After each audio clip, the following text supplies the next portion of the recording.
например, триъгълник.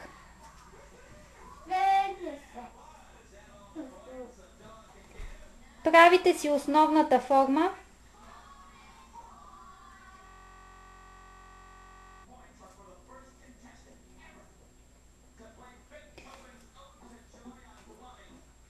В този случай аз ще направя мрежа.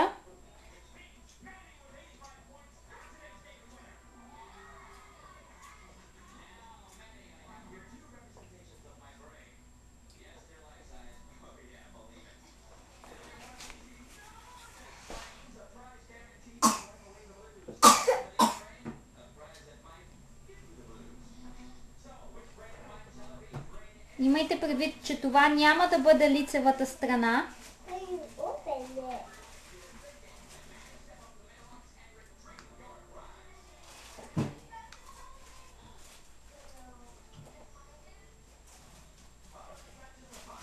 Правите няколко такива фигури.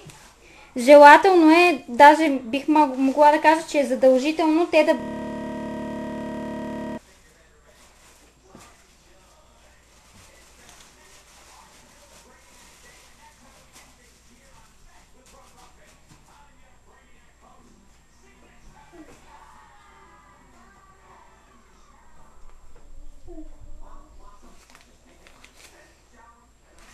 Отново повтаряме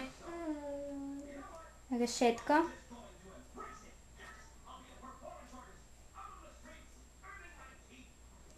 Извинявам се. Ако това се случи на вас, четката винаги идва на помощ в такива моменти. Така че не се притеснявайте.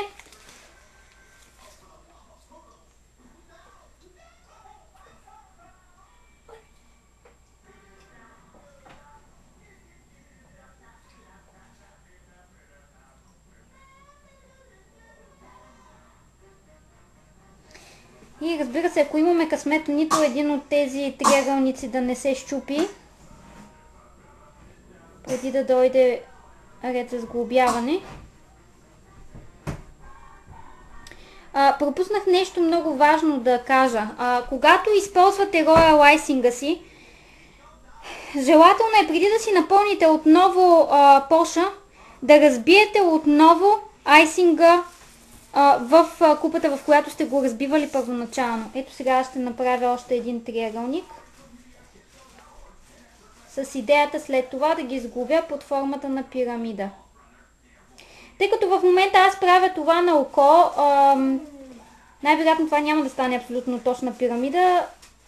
Вече доста напреднахме с времето и наистина нямам възможност да го направя толкова прецизно, колкото бих искала, но има много неща, които искам да ви покажа. Затова най-вероятно ще се наложи, когато ги сглобяваме, доста да променя първоначалния замисъл за това как точно ще изглежда. Ето, както казах, просто наистина няма да го направя прецизно, защото наистина много напреднах във времето и нямам възможност да го правя повече, но когато се опитам да ги сглобя, просто ще ги слепим под формата на пирамида, ако разбира се нещо не ще се чупи. Трябва да залепите пергаментовата хартия или джоба, върху който сте работили, за плота, на който ще работите с аз използвам тиксо, вие може да използвате каквото ви е удобно. В случая аз използвам, както казах, хартиено тиксо.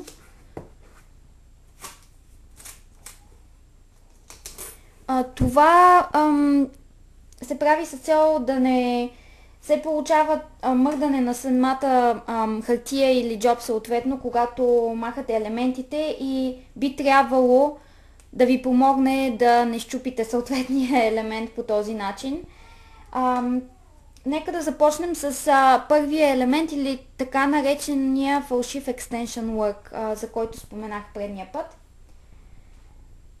Плъзвате съвсем леко основата на шпатулата. Трябва ви малка шпатула, с която да можете да работите, или нещо, което да е много тънко и остро.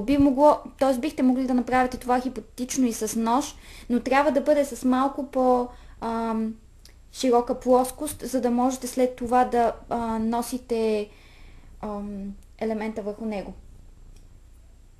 И така, нека пристъпим към фалшивия Extension Work. Без никакво напрежение, просто съвсем леко трябва да помръднете, колкото да видите дали се отлепя от едната страна, след това от другата страна леко побутвате и ето нашия елемент е готов отлепен. Ето това е елемента. Искам да ви покажа. Ето това е нашият елемент, който бихме могли да сложим като фалшив Extension Work на нашата торта. По принцип това е по-лесният начин за правене на Extension Work, но разбира се не е оригиналният такъв. Ако го обърнете от другата страна, ето може да видите, би могло да се използва и по този начин. Всъщност може и от двете страни, в зависимост от това как ви харесва повече. Ще го оставя на страна и ще премина към следващия. Надявам се да не счупим нито един. Леко от едната страна, от другата страна и от третата страна. И нашият елемент е отлепен.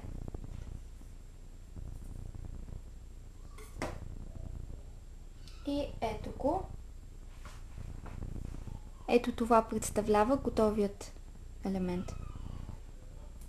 Той би могъл да се постави както изправен по този начин на вашата торта. Така бихте могли да го сложите по този начин или просто настрани, излизащо от ръба на тортата по този начин. Зависи просто какво искате да направите с него. Малките елементчета, за които споменах, които са често използвани, много елементарни за употреба, се правят по абсолютно същият начин, но обикновено се използват изправени. Ето тук всичките ще ги отлепя по този начин. И това, което беше нашето цвете първоначално, или кораловият елемент, който се опитах да ви покажа, който би могло да се използва по същия начин. Нещо, което аз за себе си открих, не знам дали често се използва, е, че не знам дали си личи на камерата, но между самите дупчици е останало от айсинга, който беше размазан с четка като основа. Това може би наистина на камерата не си личи добре, но изглежда точно като замръзнало стъкло през зимата. За това бих го използвала, например, за елемент, който би трябвало да създаде точно това впечатление. В момента може би наистина не си личи, ще опитам ето така, надявам се да се вижда малко по-добре. Ето тук, например, ето тук между тези елементи, ето тук има малко в краищата. Наистина, за съжаление, като гледам така на камерата, не си личи много добре, но в действителност изглежда много по-добре за това как се получава като замръзнало. Ако на някой... правила съм няколко такива елемента, които съм използвала и наистина ефектът е много интересен, когато се използва, особено при изправен елемент. Ето го нашето импровизирано листо, което направихме като решетка по същия начин. Просто исках да ви покажа, че е възможно да се повдигнат и използват всички тези орнаменти. Ето и дори и цветето, което направих. Ето тук може да видите. Ето това е всъщност цветето, което може да сложите както изправено, така може да сложите и легнало излизащо извън тортата, като всички останали елементи. Разбира се, трябва да бъдете много внимателни. Следващото цвете естествено няма да се отлепи цялото, защото целта му не беше това. По принцип то трябваше да е рисунка. Но въпреки всичко ще ви покажа поне част от него. Ето вижте, дори по този начин направено, отново би могло да се отлепи. И разбира се, успях и да го... Преминаваме към следващият елемент, пирамидата, за която говорихме предварително. Отлепете по абсолютно същия начин, много бавно и внимателно.